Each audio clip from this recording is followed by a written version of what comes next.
உலகெங்கும் இருக்கும் spiritual tax Tamil நேயர்கள் அனைவருக்கும் ஆஸ்ட்ரோ பூர்ணாவின் அன்பார்ந்த வணக்கங்கள். இன்னைக்கு உங்களை எல்லாரையும் இந்த நல்ல காலம் நிகழ்ச்சியின் மூலமா சந்திக்கிறதுல பெருமகிழ்ச்சி அடைகிறேன். உங்களின் வரவேற்பு எனக்கு ரொம்ப ஊக்குவிப்பா இருக்கு. நீங்க தொடர்ந்து எனக்கு ஆதரவு அளித்துட்டு வரீங்க. இந்த சேனல்ல நீங்க முதன்முறையா பாக்குறீங்கன்னா சப்ஸ்கிரைப் பண்ணிக்கோங்க. இன்னைக்கு நாம பார்க்கக்கூடிய சிறப்பு தலைப்பு பாத்தீங்கன்னா ராகு கேது பெயர்ச்சி.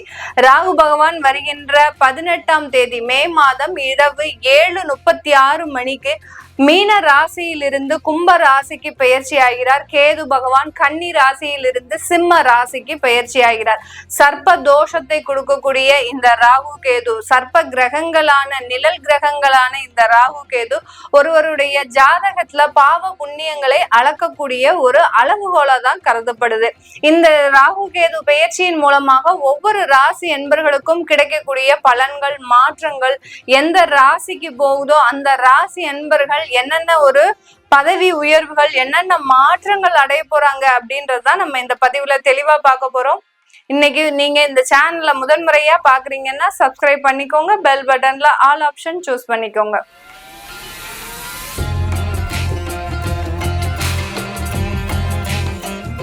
கடக ராசி என்பர்களுக்கு கேது பகவான் 2ஆம் இடத்துல பயிற்சியாகி வராரு.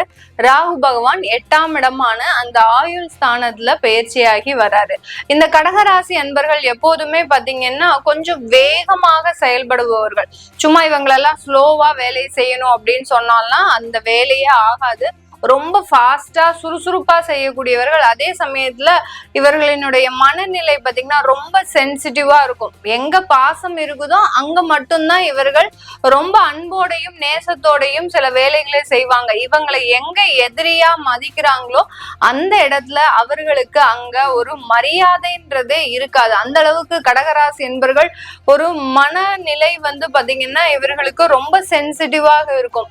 யாராவது இவங்களை ஏதாவது பேசிட்டா அந்த இடத்துலயே சட்டுன்னு அவங்க யாருன்னு கூட பார்க்க மாட்டாங்க. அவங்க பெரிய ராஜாவா இருந்தாலும், மந்திரியா இருந்தாலும், வீட்டுக்கு ஒரு பெரிய தலைமை பொறுப்புல இருக்கக்கூடியவர்களாக இருந்தாலும், அலுவலகத்துல ஒரு பெரிய பெரிய அதிகாரிகளாக இருந்தாலும், இந்த கடகராசி அன்பர்களை யாரெல்லாம் எதிர்த்து பேசுறாங்களோ அவர்களுக்கு எல்லாரையுமே நீங்க என்ன பண்ணுவீங்க அப்படின்னா உடனே ஸ்ட்ரைட் ஃபார்வர்டா உடனே ஒரு அம்பு விடுறதுதான் உங்களுடைய வேலையா இருக்கும். இப்படிப்பட்ட இந்த கடகராசி அன்பர்களுக்கு இந்த 2ஆம் இடத்துல வரக்கூடிய அந்த கேது பகவான் பாத்தீங்கன்னா கொஞ்சம் குடும்பத்துல ஒரு சில வழக்குகளை கொடுக்கறதுக்கு உண்டான ஒரு நேரமாக இருக்கும். யார் யாருக்கெல்லாம் கடந்த காலத்துல ஒரு பிரிவினைகளை சந்தித்த ஒரு கடகராசி அன்பர்களா நீங்க இருந்தீங்க அப்படின்னா இந்த காலகட்டம் அது முழுமையாக பிரியறதுக்கு உண்டான ஒரு நேரமாக இருக்கும். சில பேருக்கு தோணலாம், ஏன் மேடம் பாசிட்டிவாவே சொல்ல மாட்டீங்களா, நெகட்டிவாவே சொல்றீங்களே, நாங்க ஏதாவது ஒரு பாசிட்டிவா சொன்னீங்கன்னா எங்களுக்கு கொஞ்சம் மன ஆறுதலாகவாது இருக்கும் இல்லையா அப்படின்றதெல்லாம் நிறைய பேர் கேட்பாங்க. ஆனா இங்க ஜோதிடத்தை நம்ம ஜோதிடத்துலதான் சொல்லணுமே ஒழிய இதுல ஒளிவு மறைவு நான் உங்களுக்காக ஒரு ஆறுதலுக்காக ஒரு பாசிட்டிவா சொல்லி அப்புறம் உங்களுக்கு அது நெகட்டிவா நடந்ததுன்னா ஐயோ அங்க நம்ம அன்னைக்கே அவங்க சொன்னாங்களே, மேடம் சொன்னாங்களே, நம்ம இன்னும் அதை கவனிக்காம விட்டுட்டோமே அப்படின்ற மாதிரியான ஒரு நெருடல்கள் இருந்துகிட்டே இருக்கும். அதனால நமக்கு என்ன இருக்கோ இந்த கோச்சார ரீதியாக இப்போ உங்களுக்கு நல்ல தசாபுத்தியே நடக்குது. உங்களுக்கு அந்த 2ஆம் இடத்துல கடக ராசிக்கு அடுத்த அந்த சிம்ம ராசியில எந்த கிரகங்களும் இல்லைன்னா இந்த கடகராசி என்பவர்களுக்கு பெரிய அளவுக்கு பாதிப்புகள் இருக்காது. இந்த 2ஆம் இடத்துல பிரச்சனைகள், அதாவது கிரகங்கள் இருக்கும் போதுதான் பிரச்சனைகள் அதிகப்படியாக இருக்கும். அதனால ரொம்ப கவனமாக இருங்க. உங்களுடைய வாக்குல ஒரு சுத்தம் இல்லாம இருக்கும். இது நாள் வரைக்கும் இருந்த பேச்சு பாத்தீங்கன்னா வேற மாதிரி இருக்கும். இனிமேல் இருக்கக்கூடிய ஒரு வார்த்தைகள் கொஞ்சம் நாகரீகமாக இருக்காது இந்த கடகராசி என்பர்களுக்கு.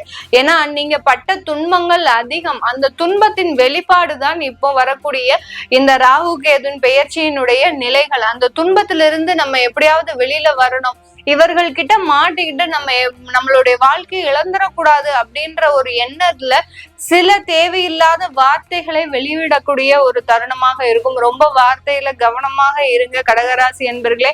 அப்படின்னாதான் உங்களுக்கு சில இந்த 1.5 வருஷம் தான், அதாவது தற்காலிக சூழ்நிலை தான் இப்படி இருக்கு.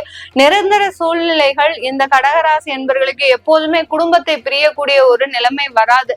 அதை மாத்திரம் நீங்க புரிஞ்சுட்டு சில விஷயங்களை விட்டு கொடுத்து போகும்போது இந்த கேது பகவான் எந்த விதமான ஒரு பிரச்சனையையும் கொடுக்க மாட்டார். 8ஆம் இடத்துல ராகு பகவான் வராரு.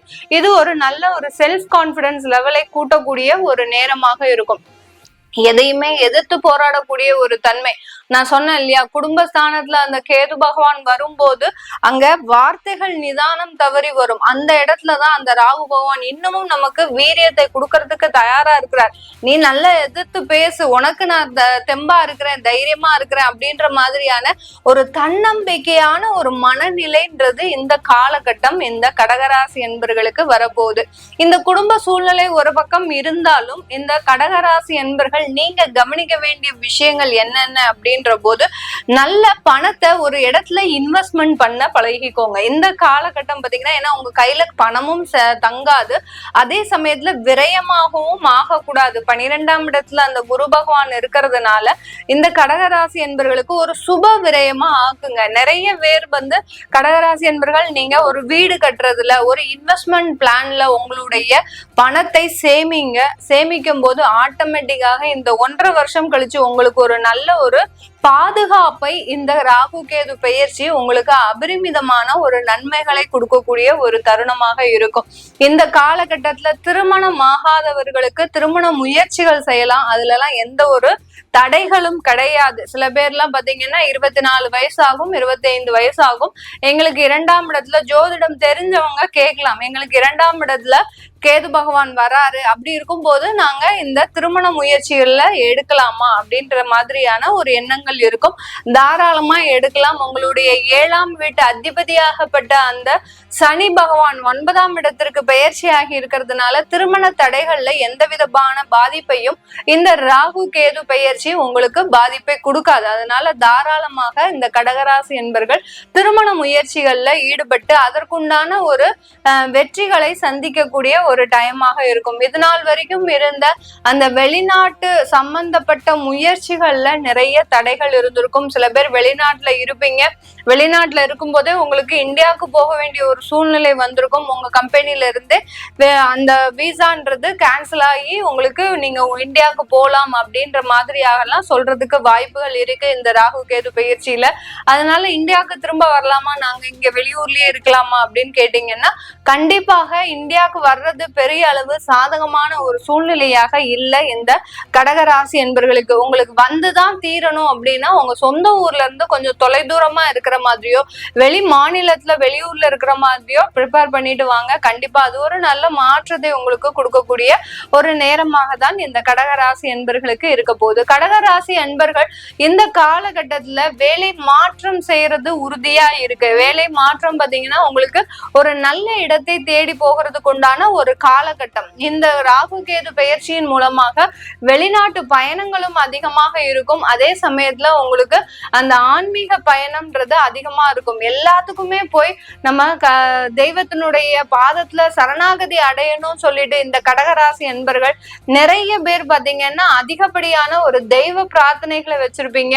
அஷ்டம சனி அப்போ நிறைய ஒரு வேண்டுதல்கள் இருந்திருக்கும். அதை எல்லாத்தையுமே இப்போ தீர்க்கக்கூடிய ஒரு நேரமாக தான் இந்த கடகராசி என்பர்களுக்கு இந்த ராகு கேது பெயர்ச்சி முழுமையாக கொடுக்க போகுது.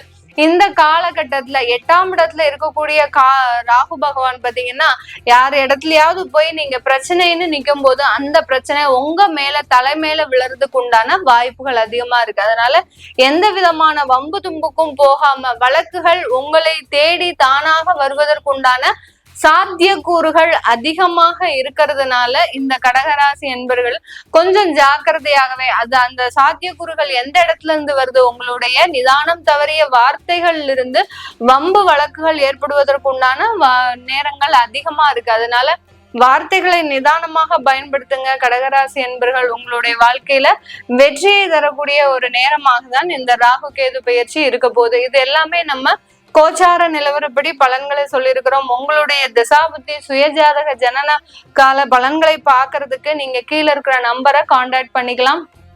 அடுத்து உங்களுடைய குழந்தைகளுக்கு ஜாதகம் எழுதணும், நியூமராலஜி படி பெயர் வைக்கணும் அப்படின்னு நினைக்கிறவங்க கீழே இருக்கிற நம்பருக்கு நீங்க கால் பண்ணிட்டு என்ன மாதிரியான ப்ராசஸ் இருக்கு அப்படின்றத கேட்டுக்கோங்க.